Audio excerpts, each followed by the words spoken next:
हैं, यानी 3 स्टेप्स हैं। सबसे पहला स्टेप है डोंट मेक टाइम टेबल। हाँ, तुम्हारे दिमाग में सवाल चलता है ना कि टाइम टेबल बनाएंगे, फिर वो टाइम टेबल फॉलो नहीं हो पाता, यही कर रहे हो ना। But toppers do not make time table. तो करना क्या है, आपका पहला स्टेप ये बोलता है डेली टारगेट्स बनाओ, सिर्फ और सिर्फ टारगेट्स बनाओ, आपको टाइम टेबल नहीं बनाना है। क्योंकि प्रॉब्लम क्या है ना, हम टाइम टेबल बनाते हैं, फिर हम देखते हैं कि 6 से 7 पढ़ेंगे, 8 से 9 पढ़ेंगे, 9 से 10 पढ़ेंगे, बट फिर क्या होता है कि 8 से 9 हम पढ़ नहीं पाते और हमारा पूरा का पूरा टाइम टेबल खत्म हो जाता है, खराब हो जाता है।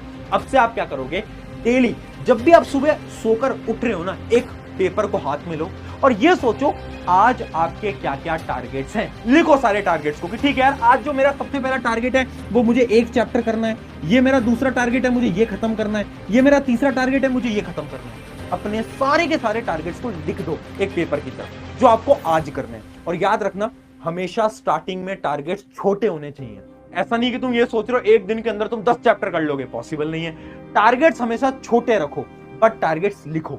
अब तुम टाइम टेबल नहीं बनाओगे, तुम्हें पता है कि मुझे दिन में 3 चैप्टर करने हैं, मतलब करने हैं। अब चाहे रात के 10 बज रहे हैं, 11 बज रहे हैं, 12 बज रहे हैं, फर्क नहीं पड़ता, तुम्हें इन तीनों टॉपिक्स को खत्म करना है। तो पहला स्टेप तो यह है डेली टारगेट बनाओ। अगली चीज, do not follow many books और टीचर। सबसे बड़ी गलती जो कि हर एक एवरेज स्टूडेंट कर रहा है वो ये है ना, तो ये सोचते कि पहले इनसे पढ़ लेता हूं, फिर इस बुक से पढ़ लेता हूं, फिर यहां से पढ़ लेता हूं। ये एकदम खराब तरीका है।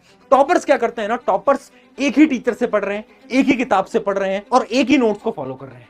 अगर आपने ये करना स्टार्ट करा तो आपका फोकस बनेगा और आप भी टॉपर बनोगे। और लास्ट स्टेप आता है इसका, सेल्फ नोट्स। देखो होता क्या है ना, आपने देखा होगा आपकी क्लास के जितने भी टॉपर हैं वो हमेशा खुद के नोट्स बना रहे हैं। नोट करा है चीज कभी? बिल्कुल। ऐसा वो क्यों कर रहे हैं? क्योंकि साइंस से बोलती है जब हम खुद के हाथों से नोट्स को लिखते हैं तो सारी मेमोरी हमारे सबकॉन्शियस ब्रेन के अंदर स्टोर हो जाती है, और जब वो हमारे ब्रेन के अंदर स्टोर हो जाती है तो एग्जाम के दौरान जब क्वेश्चन आता है तो हमें रिकॉल यानी याद करना हमारे लिए आसान बन जाता है।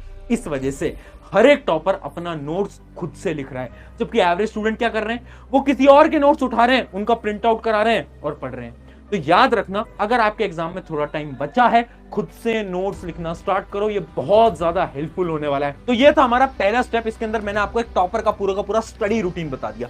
अब बढ़ते हैं हमारे सेकंड स्टेप की तरफ। आपकी जो प्रॉब्लम है ना कि बार बार हम तो डिस्ट्रैक्टेड हो जाते हैं, क्या टॉपर डिस्ट्रैक्टेड होते हैं? आंसर है यस, बिल्कुल होते हैं। तो आखिर टॉपर्स इस डिस्ट्रैक्शन को खत्म कैसे करते हैं? तो देखो, टॉपर्स का डिस्ट्रैक्शन है ना 2 स्टेप के अंदर होता है, जिसका स्टेप नंबर 1 है माइंड सेट। ध्यान से समझना, इमेजिन करो 2 स्टूडेंट हैं। पहला स्टूडेंट ये सोचता है कि मुझे 7 बजे से पढ़ना स्टार्ट करना है। अब हुआ क्या कि वो